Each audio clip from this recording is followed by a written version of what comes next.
Is out and about in Rochester in Kent, where she's looking at house prices. Julia.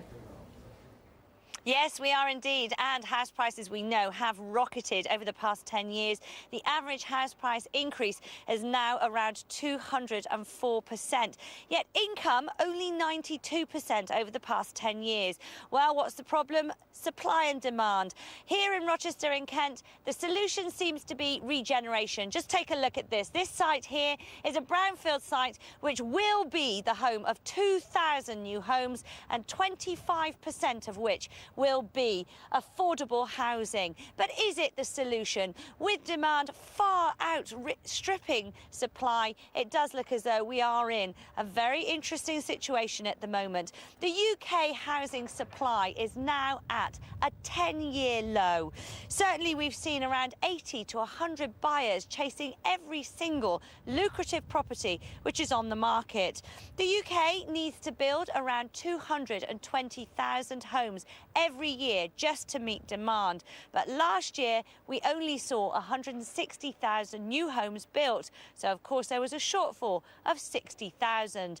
If that shortfall continues, by 2026 there will be 5 million homes short of what we actually need. So, what is the answer? Well, of course, I don't know, but a man who does is David Braithwaite from Citrus Financial.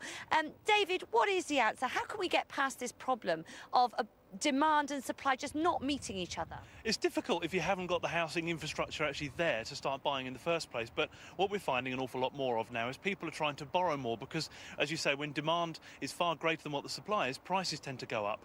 And with the prices going up, people are having to borrow more and more on their mortgage. So the lenders themselves are having to come up with more innovative schemes how you actually get yourself on the ladder. And that could be using your parents as guarantors, it could be trying to borrow deposits from your parents, or trying to indeed buy with the house of friends or anything like that to try and get yourself on the market.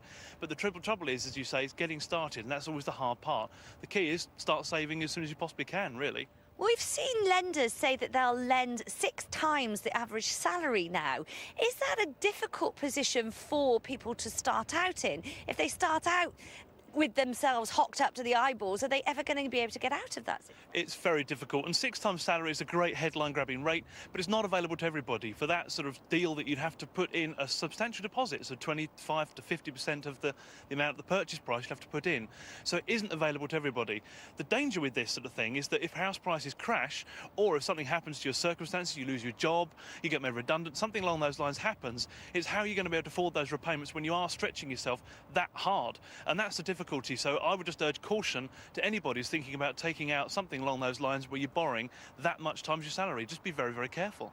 Now, we've also heard so many rumours about the housing market cooling down, the fact that it isn't cooling down, interest rates going up to try and make sure that it does cool down. What do you think is going to happen, and do you think we are heading for a crash? I don't think we're heading for a crash, because what happened last time in the late 80s and early 90s was that interest rates went up to over 15%, and that happened, and the market did crash. What's happening now is that interest rates are slowly creeping up. We've had 3 rate rises in the last 7 months, so rates are on the increase. I think from certainly what we're seeing, clients are being far more careful in what they're doing. They're not overstretching themselves, and people are far more aware of talking to other people that did experience, and it was only 15 or so years ago that happened. People are very mindful of not getting in that situation again, so being far more cautious in what they're trying to do. But it's like anything, if you sit down, you budget, you work out what you can afford to do, talk to people, get advice, and make sure you plan ahead. David Braithwaite, wise words as always. Well, one group of people who are perhaps enjoying their afternoon are those who are with John Moylan in RAF Culture Show.